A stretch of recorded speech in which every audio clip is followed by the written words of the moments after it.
5 राज्यों के विधानसभा चुनाव में बीजेपी को सबसे ज्यादा चौंकाने वाली जीत छत्तीसगढ़ से मिली है। इस सूबे में जीत को लेकर कांग्रेस काफी उत्साहित थी और एग्जिट पोल्स में भी उसके दावों का ही समर्थन करते दिख रहे थे। लेकिन बीजेपी ने बिना किसी लीडर को सीएम के तौर पर प्रोजेक्ट किए पीएम मोदी के करिश्मे के सहारे का चुनाव लड़ा और जीत हासिल की। अब सवाल यह है कि इस सूबे का अगला मुख्यमंत्री कौन होगा, किसके सर बीजेपी आला कमान सीएम का ताज पे सजाएगी।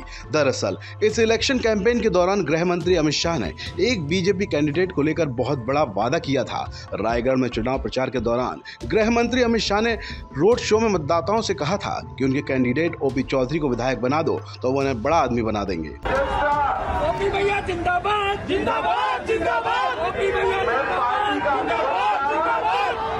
मैं इसको ना बोलता था कि मैं इस्तीफा मत दो, तुम चीफ सेक्रेटरी बनोगे। उन्होंने कहा नहीं साहब, बहुत कल ये नौकरी इस्तीफा देकर छत्तीसगढ़ की सरकार जनता की सेवा करें।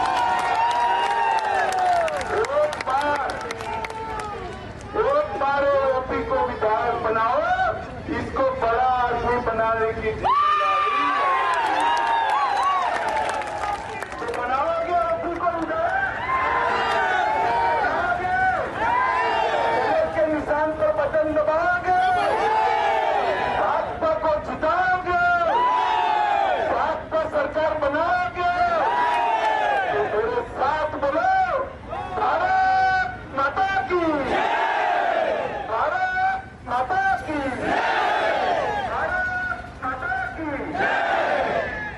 सिक्योरिटी के लोग जोड़ा रस्सी वाला नजदीक कर दो भैया, नजदीक कर दो हमारे कार्यकर्ता सर। चलो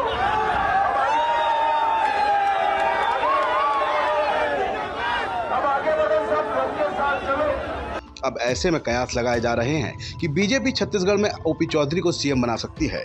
यूं तो पूर्व सीएम रमन सिंह छत्तीसगढ़ में बीजेपी के सबसे बड़े नेता हैं, लेकिन जिस तरह से इस चुनाव में वो ज्यादातर वक्त हाशिए पर रहे, उससे देखकर अंदाजा लगाया जा सकता है कि बीजेपी किसी नए चेहरे को छत्तीसगढ़ की कमान सौंप सकती है। और ऐसे कयासों के बीच जो नाम सबसे ज्यादा चर्चा में है वो है ओपी चौधरी का नाम। पूर्व IAS अधिकारी रहे ओपी चौधरी रायपुर और दंतेवाड़ा में कलेक्टर के पद पर काम कर चुके हैं। 13 साल तक भारतीय प्रशासनिक सेवा यानी IAS की नौकरी करने के बाद उन्होंने अपने गांव के लोगों की सेवा करने का मकसद IAS की नौकरी छोड़ दी और इस्तीफा दे दिया। उसके बाद से वो बीजेपी से जुड़कर छत्तीसगढ़ की राजनीति में सक्रिय हैं। ओपी चौधरी 2005 बैच के IAS अधिकारी रहे हैं। चौधरी ने 23 साल की उम्र में IAS बन गए थे।